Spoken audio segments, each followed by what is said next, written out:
안녕하세요. 날마다 기막힌 종의 박전 목사입니다. 벌써 한 주가 지나서 금요일입니다. 오늘 하루도 힘내시고 또 주님의 은혜와 평강이 여러분들과 함께 하시기를 주님 이름으로 기도합니다. 이거 뉴질랜드 날씨는 지금 이번 주 계속 바람이 불고 있는데요. 아마도 이제 가을에서 겨울로 들어가는 그 계절이 바뀌는 타이밍이 아닌가 생각이 듭니다. 정말 한 주간 내내 바람이 불었는데요. 아마 이렇게 바람을 인위적으로 불게 한다면 정말 엄청난 에너지와 비용이 들어갔을 텐데 이러한 신선하고 강한 바람을 운행하시는 하나님의 능력에 다시 한번 탐복을 하게 되는 그러한 시간이 되었습니다. 이처럼 우리 안에 계시는 하나님은 크신 하나님이십니다. 그러한 하나님을 믿고 오늘도 믿음으로 승리하시는 우리 날마다 기막힌 정오 식구들 되시기를 주 예수 그리스도 이름으로 기도합니다. 2022년 3월 25일 날마다 기막힌 정오 시작합니다.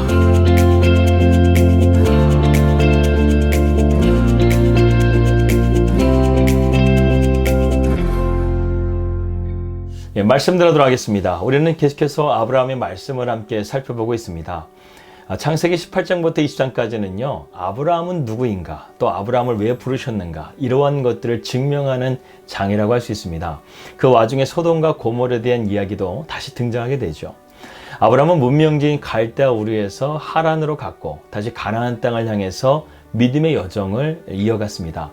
당시 가나안은요, 낮은 곳으로 통했다고 합니다. 말 그대로 지역적으로 낮은 곳이라는 뜻도 있지만 좀 더 자세하게 말한다고 한다면 천한자라는 의미를 가지고 있습니다.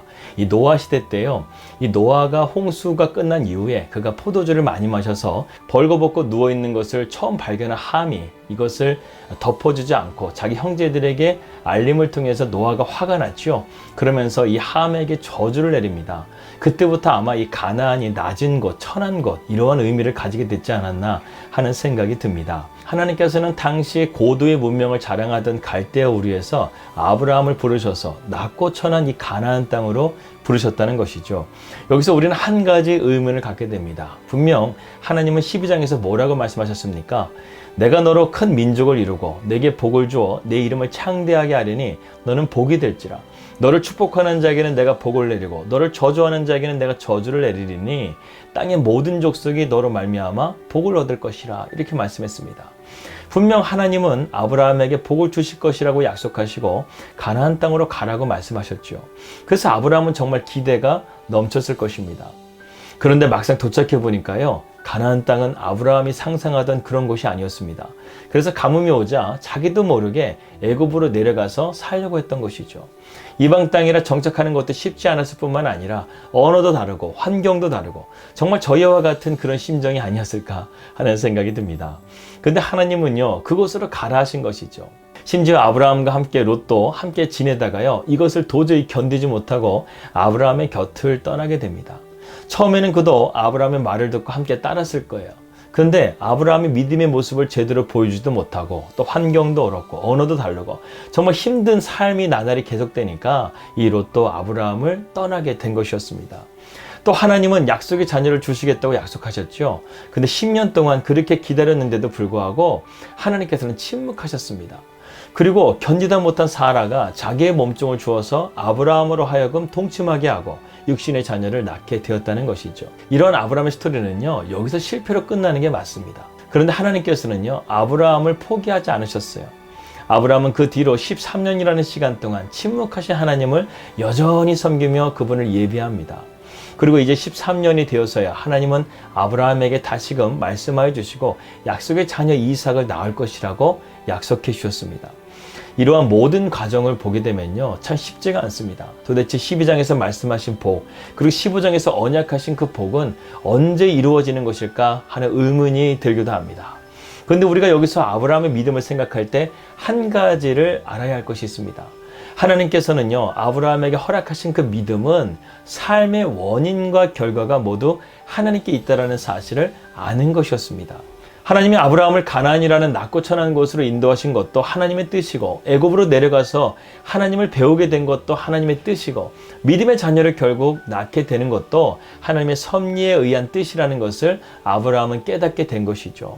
실제로 우리의 삶도 가나안이나 애굽이나 그리고 소돔과 고모라와 같은 삶의 현장을 살아가고 있습니다. 우리는 그 삶의 현장 속에서 하나님의 원인과 결과가 되셔서 하나님의 주권 가운데 믿음으로 살아가야 된다는 것이죠. 그럴 때 우리의 삶 가운데 믿음의 역사가 나타나고 반전을 이룰 수 있는 삶이 될 수 있다는 것입니다. 그러므로 우리의 삶 속에서요, 절대로 놓쳐서는 안 될 것이 있습니다. 그것은 바로 하나님을 향한 시선입니다. 우리가 언제나 주님을 바라보고 나아가야 된다는 것이죠. 믿음의 주요 온전케 하시는 예수를 바라보며 나아갈 때 저와 여러분의 삶이 복된 삶이 될 줄을 믿습니다. 그렇다고 한다면 다시 본문으로 돌아가겠습니다. 창세기 18장은요, 지금까지 아브라함의 삶의 극과 극을 가리는 장이라고 할 수가 있습니다. 그는 하나님의 약속을 듣자 웃음이 나왔습니다. 생각해도 정말 웃음이 나올 일이죠.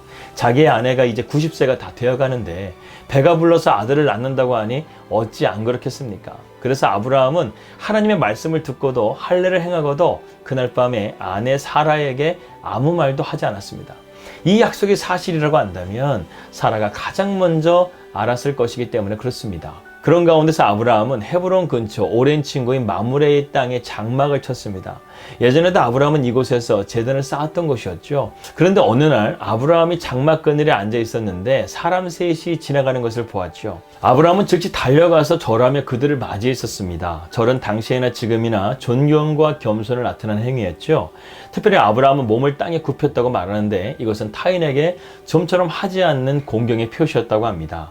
아브라함은 우두머리로 보이는 사람에게 나이 주라고 하는데요. 이는 우리가 누군가를 선생님이라고 부르는 것과 같습니다. 아브라함은 내가 주께 은혜를 입었다고 한다면 주의 종을 그냥 지나가지 말고 꼭 대접하게 해달라 이렇게 간청을 한 것이죠. 여러분 고대 근동 문화에서는요, 지나가는 이방인을 잘 대접하는 것이 신성한 의미이자 개인적인 영예로 삼았다고 합니다. 그래서 아브라함은 그들을 극진히 대접하려고 했던 것이죠.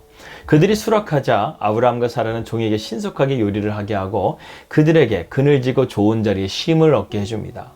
그런데 자기를 전혀 모르는 사람인 줄 알았는데 그들은 아브라함의 아내 사라를 알고 있었다는 것이죠. 그러면서 한 사람이 이렇게 말을 합니다. 당신의 아내 사라는 어디에 있어?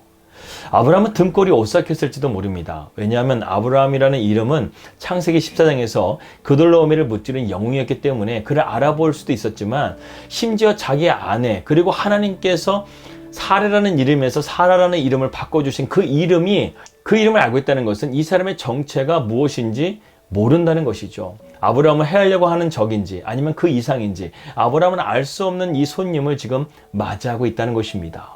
그래서 아브라함은 놀랐지만 침착하게 이렇게 대답합니다. 아내는 장막에 있습니다.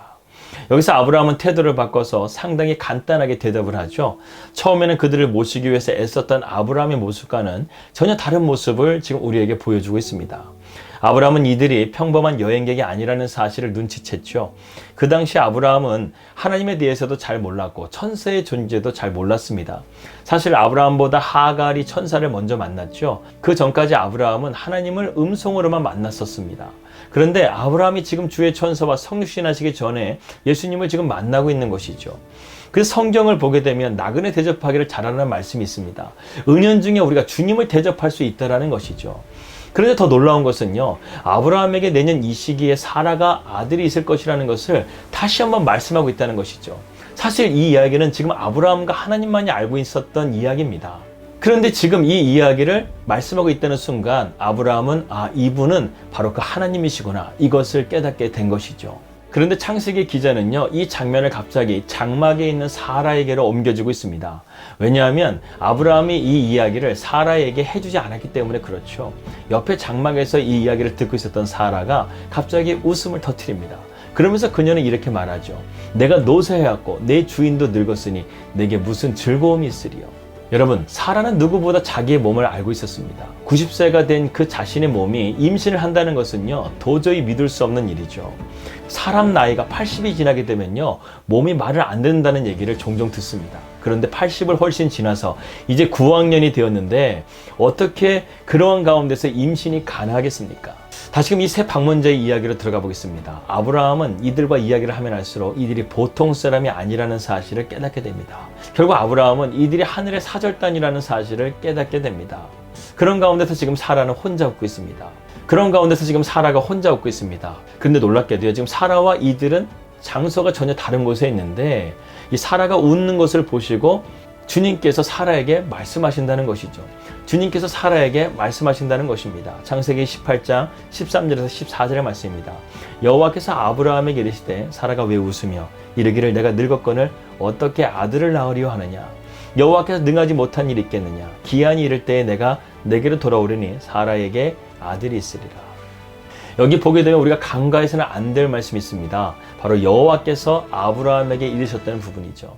이방인 3명 중에 한 분은요, 성육신하시기 전에 예수 그리스도였다는 것을 학자들은 대부분 이 말씀을 통해서 말하고 있습니다. 말씀 그 자체이신 하나님께서 사라에게 약속의 말씀을 하신 것이죠. 분명히 장소는 다른 곳에 있었지만 주님은 사라에게 마음속에 있는 말까지 다 들으시고 그녀의 마음에 확신을 심어주신 것입니다. 여기서 제가 생각하기로는요, 주님께서는 사라에게 웃음을 주시고자 하신 것이 아니었을까 하는 생각이 듭니다.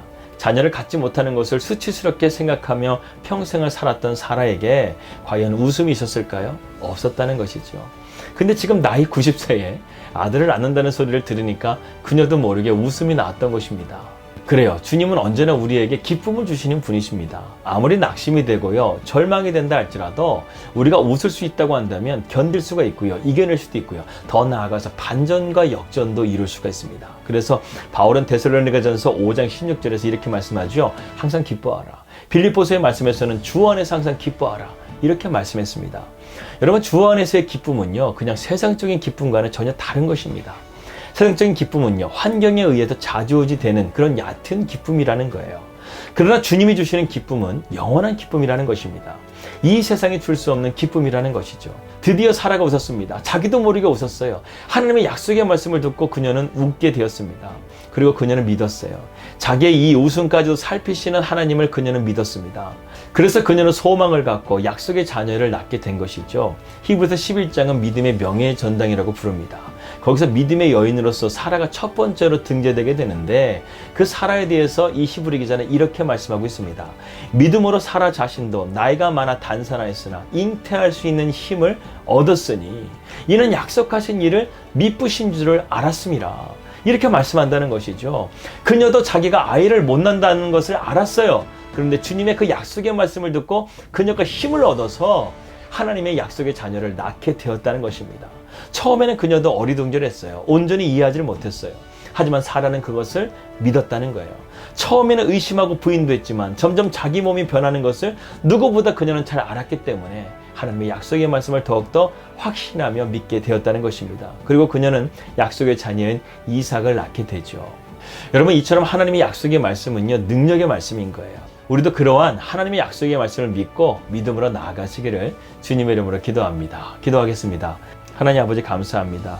우리도 아브라함과 사라처럼 하나님의 약속의 말씀을 믿고 믿음의 반석 위에 굳건하게 서갈 수 있도록 인도하여 주시옵소서. 그래서 우리의 삶 가운데 기쁨이 넘치고 은혜가 넘치고 아름다움이 넘치고 믿음의 건강한 열매를 맺을 수 있는 복된 삶이 될 수 있도록 인도하여 주시옵소서. 주 예수 그리스도의 이름으로 기도하였습니다. 아멘. 하나님을 믿는 우리에게는요, 우리의 인생의 극과 극을 달릴 수가 있습니다. 놀라운 역전과 반전이 언제나 주님과 함께함을 통해서 저와 여러분들의 삶 가운데 일어날 수 있기를 주 예수 그리스도의 이름으로 축복하며 기도합니다. 평안한 주말 되시고요. 저는 다음 주 월요일 날 뵙도록 하겠습니다. 우리 믿음으로 승리합시다. 할렐루야!